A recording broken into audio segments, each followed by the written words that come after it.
বন্ধুরা আমরা চলে এসেছি মৌমিতা টেক্সটাইলে এবং এখানে কিন্তু সবাই এসেছে আমার সাথে। তোমরা দেখো এটা হচ্ছে আমার ছোট মামা, ঠিক আছে, আর এর সাথে কিন্তু উজ্জ্বল মামা আছে, দাদু আছে। একদম তাই। তো দাদু তুমি আজকে এখানে কটা শাড়ি কিনছো? আমি তিনটে কার? এই যে আমাকে বললে 11টা, কখনো ক্যামেরা কিন্তু বললে 11টা সবার জন্য মিলিয়ে। ও আচ্ছা, আচ্ছা তিনটে তুমি কার জন্য? দিদার জন্য। দিদার জন্য, বাকি এতগুলো কাকে দেবে? ওই মেয়েদের দেবে। মানে এতগুলো নেই? হ্যাঁ 8খানা। কি বলিস তুই? 8খানা কি? আমরা দুটো তিনটে করে নেবো, একটা নেবো নাকি? সামনে পুজো, 11টা পড়ে যাবে। বাবাকে জিজ্ঞেস করবো মামির জন্য কটা নেবে। কটা নেবে? আমার মামির জন্য কটা নেবে? 2-4টা নেবো, দেখা যাক কি করা যায়। 4টে নেবে? আচ্ছা, যেখানে আসে সেখানে 4-5টা করে নিয়ে যায়। হ্যাঁ কিন্তু এখন কিন্তু সেরকম কেউই এখন এখানে আসেনি, এসে পৌঁছায়নি।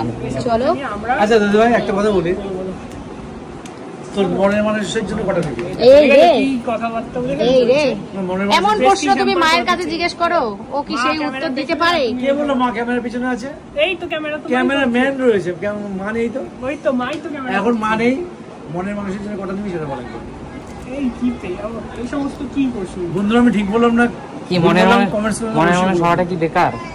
মা এখন যেহেতু নেই, এখন তো বলতে সুবিধা। এখন মা নেই, ক্যামেরাম্যান ক্যামেরা করছে, তো মা ভুলভাল বল দেখছিস কেন?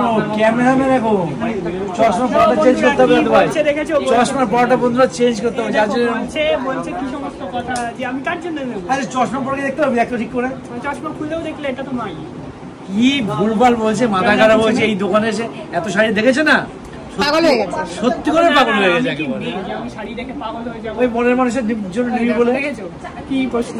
যতক্ষণ দাদুর সঙ্গে থাকবি, দাদু তোর সঙ্গে সবসময় এরকম করবে। হ্যাঁ চল তাহলে আমরা দেখো, দেখো কত শাড়ি কালেকশন। আর এদিকে দেখো স্বাধীনতা দিবস উপলক্ষে কিন্তু সাজানো হয়েছে, যেহেতু কালকে 15 আগস্ট। কি সুন্দর। আর এদিকে দেখো এখানে উদ্বোধন হবে, তার জন্য একটা প্রদীপ বড়। আর আমরা কিন্তু চলে এসেছি মৌমিতা টেক্সটাইল। এই যে, আর এখানে দাঁড়িয়ে আছে আমাদের সুন্দরী নেহা। নেহা এটা আমার ছেলে, ইন্ট্রোডিউস করিয়ে দিই। হ্যাঁ বলো, কেমন আছো? তুমি কেমন আছো? ভালো, আমি খুব ভালো আছি। তুমি কেমন আছো? হ্যাঁ অনেকদিন পর দেখা হলো। অনেকদিন পর। লাস্ট কবে দেখা হয়েছিল? বারাসাতে, করিমপুরে মনে হয়। হ্যাঁ বারাসাত। হ্যাঁ তুমি বারাসাত গিয়েছিলে। হ্যাঁ হ্যাঁ হ্যাঁ বারাসাতেই হ্যাঁ, বারাসাতে দেখা হয়েছিল। সেদিনকে খুব বিজি ছিলে তুমি, স্বাভাবিক। হ্যাঁ হ্যাঁ স্বাভাবিক, প্রচুর লোক তো। তো যাই হোক বন্ধুরা, ঠিক আছে চলো। খুব মিষ্টি লাগছে প্রতিদিনের মতো আজকেও। Thank you so much. তো দেখো বন্ধুরা, ভিডিওটা এখানে এন্ড করে দিচ্ছি। আবারও ভিডিও আসবে, ভিডিও শেয়ার করব। তো এই ভিডিওটা এখানে এন্ড করছি। তোমাদের ভিডিওটা কেমন লাগলো তোমরা জানিও কমেন্ট সেকশনে। ভালো লাগলে like, comment, share and subscribe করো। ওকে, তো বাই।